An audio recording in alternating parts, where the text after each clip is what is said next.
There, Com 101 class. Before I begin, I'd like to answer the complicated question that I'm often asked, which is, what do you go by? As in, what's my name? Well, back in elementary school, I picked up the nickname Steve-O. And no, I'm not related to the guy on that stupid MTV show. And no, my last name doesn't start with the letter O. My last name's just Manny. But the fun name tends to highlight my filter-free personality, so to speak, and I've kind of grown to like it. But due to the informality of the name, I found that I can't really go through life just calling myself Steve-O. So often I'm just go by Steve. And professors and coworkers often call me this. It's kind of a name reserved for guys. But my given name is Steven, and that's kind of a name for my mom, or if sometimes girls my age. They tend to like that too. I don't know, I think they think it's cuter. But anyway, you can call me whatever you want. I trust your own judgment. So the first thing that you should know about me is that I'm a little bit crazy. And by that I mean I like to keep all hours of my life busy. And I obsessively strive to be the best that I can be. I'm a pre-med student. I'm currently taking Orgo and all those crazy hard science classes. I'm majoring in psychology and communications. And it's really tough to handle a course load like that. Right now I'm taking 19 credits this semester, which is kind of a lot. The max is 18. You have to get it accepted by your academic counselor. But I expect to be doing this a few times over my college career, and I'm going to be doing all of this while managing 2 jobs here on campus. One is psych research and one is on the radio. It keeps me pretty busy. And you might think that a schedule like this leaves me with absolutely no time to keep active, but I promise to you that is not true. I managed to do it.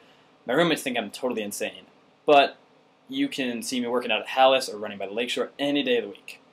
I have to pull-up bar and my set of perfect push-ups that I get in my room, and they're pretty much my favorite toys. I love them. They're great.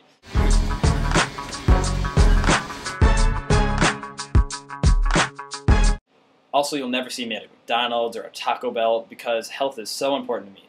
Actually, I'm competing right now in mixed martial arts, so I have to stay in tip-top shape all the time. The last thing that you need to know about me is that I am way into sports.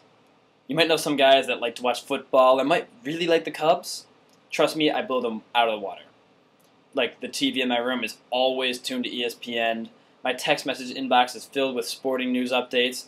I have a scrapbook filled with ticket stubs instead of photos of my friends and vacations.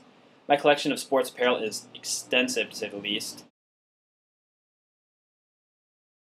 My ideal vacation involves traveling around the country to visit stadiums, and I've done it a few times.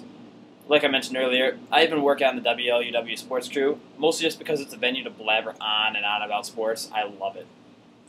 And living in the Detroit area, my favorite teams are the Red Wings, Tigers, Lions, and Pistons, in that order. But since I spent a lot of time in Chicago now, I root for the Cubs, just because they don't play with Tigers.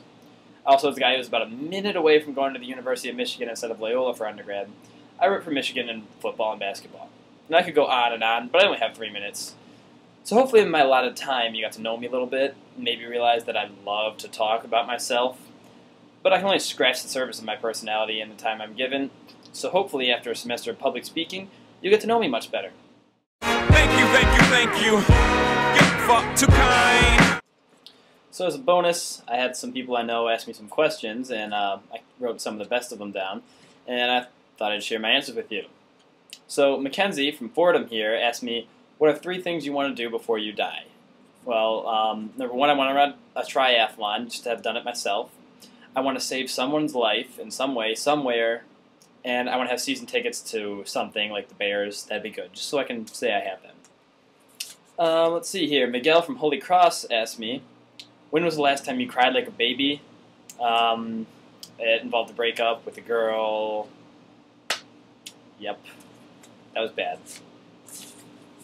Chris, my friend from Albion College in Michigan, asked, if the zombie apocalypse were to occur, what weapon would you seek out first? Chris, I'd probably go with a lightsaber. You'd probably expect something like a high-powered shotgun or machine gun of some sort, but zombies can't really attack from far away. They don't have any range shots. They gotta get up close, and those lightsabers are, they're real light. You just swing them around. So any zombie that gets close to you, just decapitate. No problem. Maria from Fairfield asked, do you sing in the shower? I sing everywhere. Of course I sing in the shower. Let's see here. JC, also from Fairfield, asked, do you prefer pancakes or waffles? I'm going to have to go with waffles. They're a much better vector, a much better vehicle for other toppings like strawberry sauce, or you can put ice cream on there, strawberries, bananas, anything. Pancakes are just kind of flat. It's kind of hard to make a concoction out of them. So definitely waffles. And finally, Sarah from Michigan State asked me, are you on Team Edward or Team Jacob? I guess the first step would be to admit, yes, I have seen the movies, and I gotta say Team Jacob, because Team Edward is dead. He's gonna live forever. His heart doesn't beat. It just doesn't seem like a very appealing lifestyle. I like to live with someone that really cares about me and lives, and you can have a normal life, and eventually you'll die, but it's better than being a vampire that's cold and dead. So, yeah, I hope that tells you a little bit more about me, the way I answer those questions. Enjoy the class.